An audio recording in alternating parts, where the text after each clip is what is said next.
योगी ने कहा था कयामत तक बाबरी बनाने वालों को इंतजार करना पड़ेगा। प्रेस कॉन्फ्रेंस में आए अखिलेश ने बजा दिया सॉन्ग, हम कयामत तक करेंगे इंतजार। यूपी की सियासत में कयामत पर घमासान देखकर योगी और अखिलेश का ये शायर वाला अवतार प्रेस कॉन्फ्रेंस का बदल गया माहौल। ये योगी की ललकार थी जब दो टूक शब्दों में उन्होंने चुनौती दी कि कयामत तक बाबरी बनाने के लिए इंतजार करना पड़ेगा।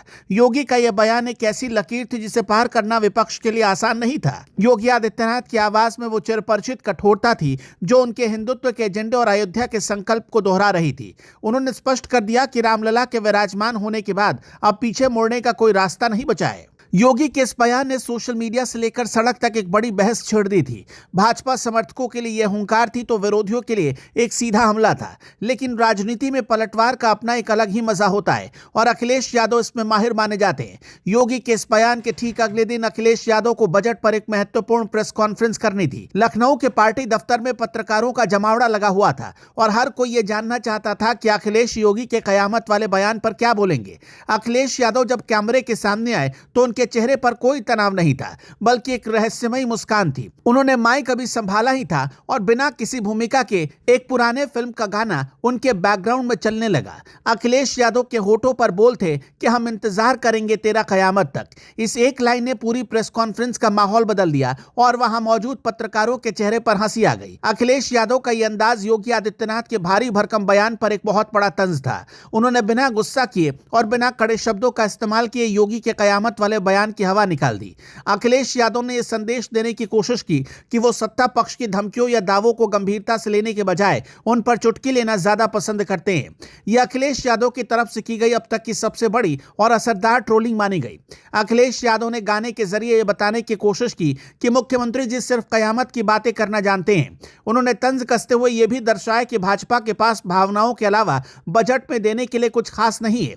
योगी आदित्यनाथ जहां अपनी बात को धर्म और इतिहास के चश्मे से पेश कर रहे थे तो वहीं अखिलेश ने उसे एक हल्के फुल्के मनोरंजन का विषय बना दिया। राजनीति में इसे एक मास्टर स्ट्रोक माना जाता है जब अपने प्रतिद्वंदी के सबसे घातक हथियार को मजाक में उड़ा दें। योगी आदित्यनाथ का एग्रेसिव अंदाज जहां एक खास वर्ग को मजबूती का एहसास कराता है, वहीं अखिलेश का यह मजाकिया लहजा युवाओं और सोशल मीडिया यूजर्स को अपनी ओर खींचता है। उस दिन के बाद से कयामत और इंतजार के ये दो शब्द यूपी की राजनीति के नए मुहावरे बन गए। योगी का बयान जहां सत्ता की हनक और उनकी वैचारिक दृढ़ता का प्रतीक था, वहीं अखिलेश का जवाब विपक्षी चालाकी और हाजिर जवाबी का नमूना था। अगर फैक्ट को ढूंढे तो योगी आदित्यनाथ ने बाबरी के मुद्दे पर अपनी पूरी बात स्पष्टता के साथ रखी थी ताकि कोई भ्रम न रहे। उनका लहजा ऐसा था जैसे वो कोई फैसला सुना रहे हों जिसे पलटा ही नहीं जा सकता। इसके विपरीत अखिलेश यादव ने अपनी प्रेस कॉन्फ्रेंस की शुरुआत ही तंज से की ताकि बजट की चर्चा से पहले हेडलाइन उनकी ट्रोलिंग को मिले। अखिलेश यादव ने बजट की खामियों पर बात करने से पहले मुख्यमंत्री के गुस्से को निशाने पर लिया। उन्होंने दिखाया कि एक तरफ मुख्यमंत्री कयामत जैसी भारी बातें कर रहे हैं और दूसरी तरफ जनता बुनियादी सुविधाओं का इंतजार कर रही है।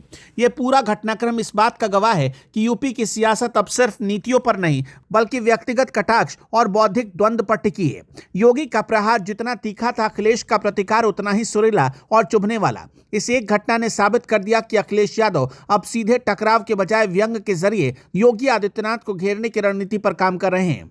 मुख्यमंत्री के कयामत वाले बयान को गाने में बदलकर अखिलेश ने उस पूरी बहस की गंभीरता को कम कर दिया। यह राजनीति का वो शतरंज है जहां चालें शब्दों से चली जाती है और मात मुस्कुराहट से दी जाती है।